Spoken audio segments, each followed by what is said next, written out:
You are listening to C-Suite Perspectives, a podcast by the Conference Board. Welcome to C-Suite Perspectives, a signature series by the Conference Board. I'm Steve Odland from the Conference Board and the host of this podcast series. And in today's conversation, we're joined by Bonnie Gwin, the Vice Chair and Global Co-Managing Partner of the CEO and Board Practice at Heidrick & Struggles. And she's also a leading voice on governance and board effectiveness. Bonnie, thanks for being with us today. Thanks, Steve. Delighted to be here. So, Bonnie, you've been doing this for a long time. You're an expert on all things boards and CEOs. We'll cover a lot of different topics, but let's start with CEO succession planning. You've data that shows that CEOs are staying in their jobs a little longer, and we now have a record number of CEOs in their late 60s. That's older than normal. At the same time, you're seeing activists trying to hasten leadership transitions. Talk to us about the current environment. Thank you. It's a really important topic, and we do a lot of surveys on this, and I'll share some interesting data. We do a survey called Route to the Top, where we talk to boards and CEOs around the world. We just released one of those. Interestingly, 40% of the people that we surveyed, these governance leaders, said that succession is not a priority, which is pretty surprising. And the number who said it was a top priority went down from 28% or 26% in 2024 to 24% in 2025. But what we're seeing is something I think really interesting. The best practice, and we're seeing a lot of companies adopt this, is to focus on succession planning much earlier to make it a priority. Sometimes it's happening right after a new CEO is appointed and becoming just part of the cadence of the board's work and is integrated into their strategic plan. And that truly is a best practice, because in the day and age, the era we're living in, there's so much change, there's so much pressure, there's so much public scrutiny. Being prepared is really critical. The other kind of interesting data point that is affecting this is when you look at the last 5 years, on average, about 75% of new CEOs were internal appointments. So that says that for most boards, being prepared, having a good bench, creating succession options inside is really critical. And that takes time.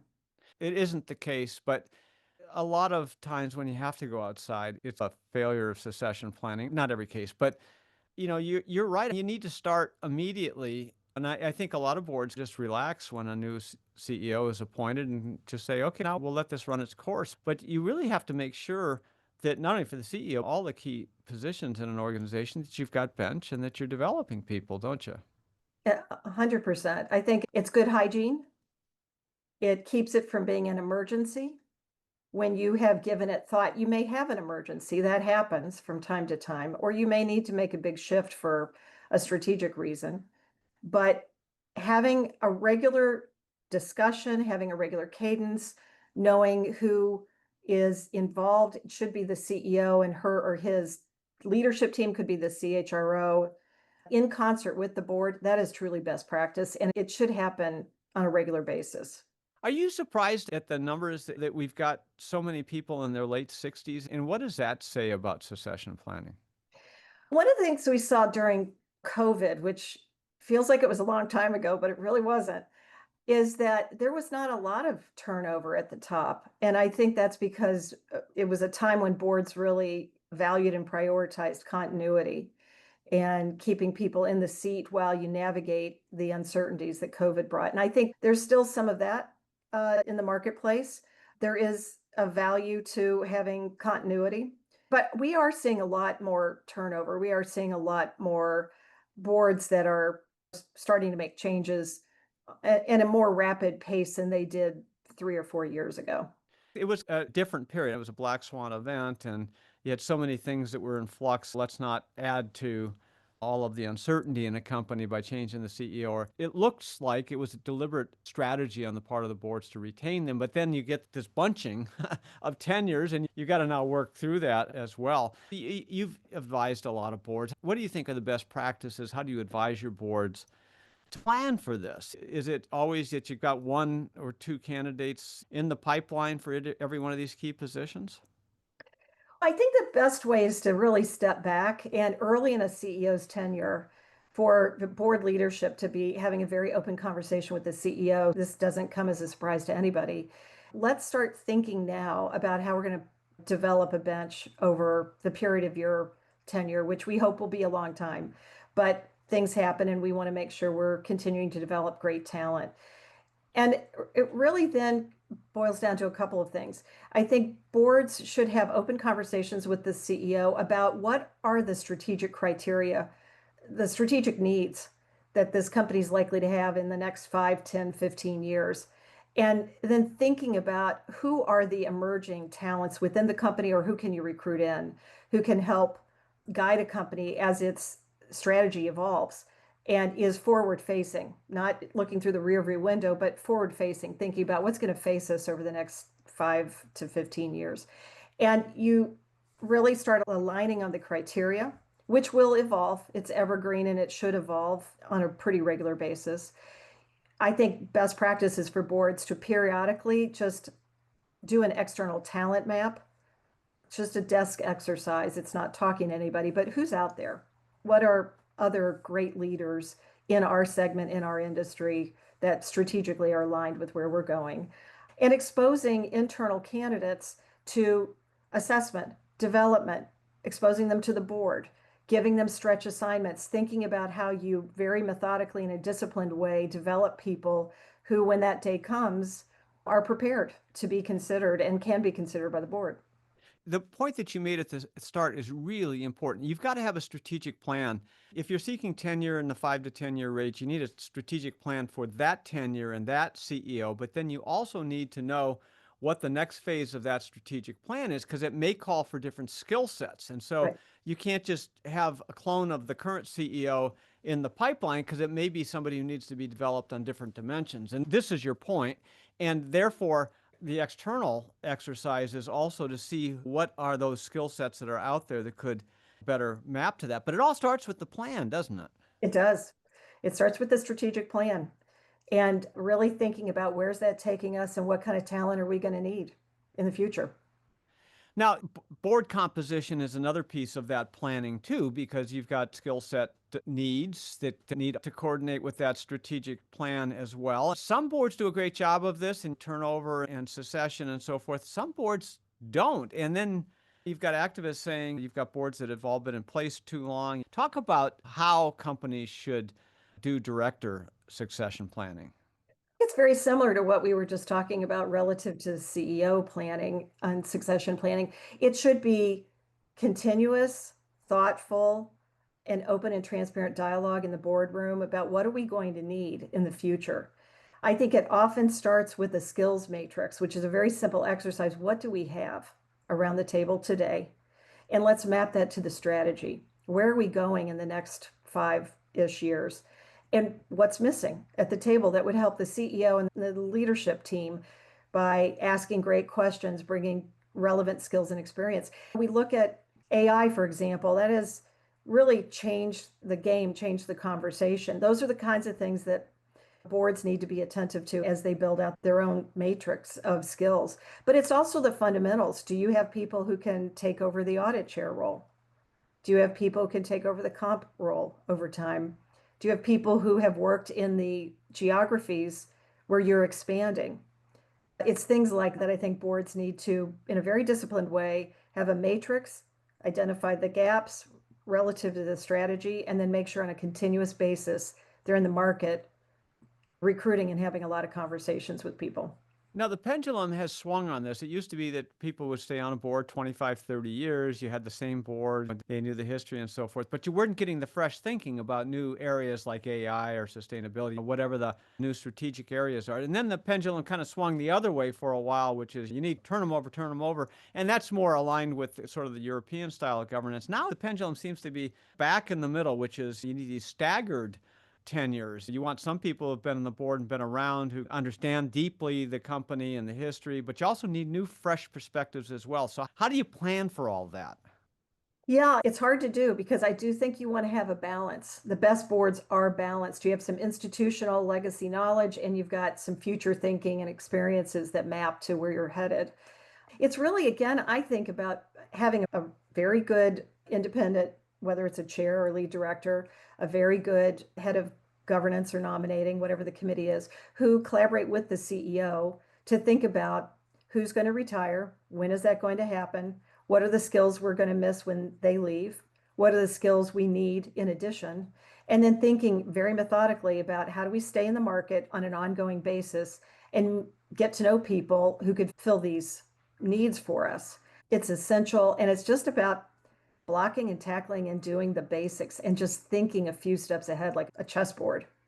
The numbers now are, depending on the size of the company, the boards are between 9 and 11 independent directors on average. Smaller companies have closer to 7. But if you thought about it as one a year, and it doesn't always flow exactly that way, but if you thought about that and you laid out the cadence of tenures and so forth and who was going to go off when, you would then begin to build almost an ongoing search process so that you're talking to people all the time or every year that kind of align with your potential skill set needs. Absolutely. You build a plan and you work the plan.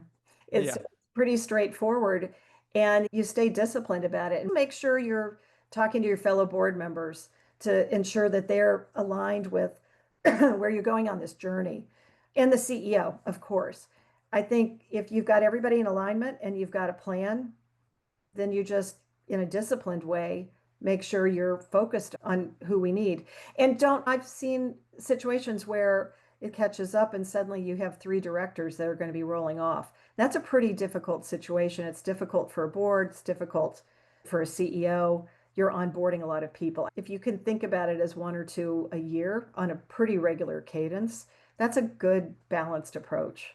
Yeah, even 2 a year is hard. But when you have even more than that, it changes the culture of the board. It really is disruptive almost to the company. And maybe that's necessary. If you've got a company that needs a little shaking on the tree, okay, then that might be one way to do it. But it sounds to me like you coach people to make this a continuous process that aligns again with the plan.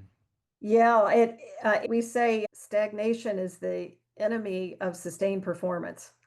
Doing what you're doing is not going to help this company sustain performance and even use the board. I believe the best boards are competitive advantages to a company because they just bring such really interesting thinking and advice and counsel. That's what you really want. And that really means you can't sit still. You have to continuously be thinking about refreshment. And that can be hard. We survey globally on this topic too. About 28% of the boards that we surveyed globally, we would describe as a strategic refresher. They take this approach. So about 2/3 are not doing this. And I think it's an opportunity for every board. Yeah, and if you thought about it that way and you thought about a cadence of 1, maybe 2, but 1 per year, you then get into a pattern. You get alignment on tenures and the whole thing just works better. It's more of an ongoing process rather than just waiting until somebody says, oops, I'm going to retire from the board. And now you go, okay, let's start. And that's the worst time. That's the worst way to do it. Exactly. Yeah. I think especially when you're talking about committees and committee composition, you want to be thinking pretty far ahead. Do I have backups in place for key chair roles? Do I have the right people in those committees? Because that's where a lot of the work is done. Yeah, great point. Listen, this year, geopolitical risk, you've got wars, you've got trade situation. The external environment today is probably as dynamic as, if I can use that word, as it's ever been. You used to be able to count that you knew what the tax rates were going to be, what the tax structure was. You knew who your trading partners were going to be. You knew where you could put your supply chain. It's a 52 card pickup. Everything is in flux. That's a big job for boards and management teams today. Boards have to be thinking about all of this. And then it's more than just a heat map exercise. How are you advising boards to approach all this external uncertainty? One thing I think that's really critical is how all of this impacts what you're looking for in a CEO and what you're developing for in a CEO. And let me start there for a second. One of the things I think is very interesting, and it's a criteria that has become more and more important in the COVID world and today, and that's agility. CEOs who are agile, who are flexible thinkers, who don't have just a pattern of thinking, but rather can flex. They don't have one way of doing things. They listen to a lot of inputs. You need that agility, I think, in your CEO and the leadership team because that's required. And the other area that has become more and more important is resilience. A CEO who can bounce back, she or he, from whatever you wake up and you've got an issue to deal with. They need to have the resilience, in part because you got to have the energy to get up and keep going, but also it's the message you send to your board and your entire organization. You want to be resilient. You want to talk about realities, but bring hopefulness and direction about where you're going to go next. And so I think agility and resilience is something we're advising boards to stay focused on as you're thinking about developing CEO talent and recruiting or placing a CEO within your organization. It's also true, I think, from a board standpoint. Boards, from a composition standpoint, one of the trends we're seeing is they're adding more people who understand geopolitical risk. So people who've worked in governments, people who've worked in regulated environments, people who can understand what's happening in different corners of the world. I think that's one way boards have responded to this. Having the right audit and risk chair and thinking about enterprise risk management, having a very strong framework to manage risks in this environment is critical. And so you need to have the people on the board, as you think about composition of the board, who can do that. Yeah, these are really good points. The term black swan is a relatively recent term. It means an event that is market moving and or it's certainly impact on the economy, but by definition, it's not an event that you can forecast. An example of that is the COVID pandemic, which hit, as we've discussed before, and froze everybody. If I recall, from 1900 until 1980, there were 4 black swan events: World War I, World War II, the Spanish flu, and the Great Depression. Since 1980 or 81, there have been 17 black swan events. So these events are not once in a lifetime or once in a career. They're really once every few years. And so that whole thing has led to the concept of gray swans, which is, all right, you've got to start projecting or forecasting some level of black swan events, which are highly, but with very low probability. You've got to start thinking about this. And that's true from a management standpoint, but it's really true from a board standpoint too. And that goes beyond an episodic risk analysis. How does a board get its arms around all that? It's not easy. It's very complex. You have to have a very engaged board, people who are going to do the work, get to know the company, think about the strategy. I think boards need to ensure that an annual strategy discussion is built into the calendar and it's evergreen and it's something you don't just discuss once a year, but you do have a deeper dive at least once a year, and you've got a lot of ongoing conversations in a real and meaningful way. It can't just be surface. You have to go into depth and talk with management about what are various scenarios for these gray swans and black swans. Ask a lot of thoughtful questions to make sure management is thinking about what might be around the corner. What I've seen some of the best boards doing is they're bringing in more experts. So they'll bring in an AI expert to weigh in on the ethics, what happens to the culture, what happens to jobs. We're seeing more advisory boards of groups, small groups of experts who can weigh in and be the eyes and ears on these very particular specific topics and bring those messages into the boardroom. About a decade ago, there was this trend that, okay, we need somebody on the board who's an IT expert. You need somebody on the board who's a cyber expert. You need somebody on the board who's an ops expert. And so you really balkanize the board by skill set. That didn't turn out to work very well because, you didn't know what the next black swan or gray swan event was going to be. So you really need generalists. You need people who have operating experience and so forth, but who are then tapped into these things and are using these other kinds of resources for the narrow and deep issues. I think every board needs a couple of what I would describe as utility players who have the ability to flex across issues and ask really insightful questions. They're not telling management what to do, but they're teeing up things that might be difficult for a leadership team to think about, or they don't want to think about it, or they haven't thought about it. They do it in a way that the leadership team can hear it, respond to it, and embrace it. And I think every board needs a few of those. I don't think every board needs in my experience, everyone to have those qualities. I think you do need some specialists in areas like finance, for example, and chairing an audit committee. But having some of those people who are generalists, as you describe them, but who also are independent thinkers and not afraid to ask what might be a little bit of an uncomfortable question, but might tee up a really interesting vein of areas to debate and discuss and make sure the leadership team is thinking about.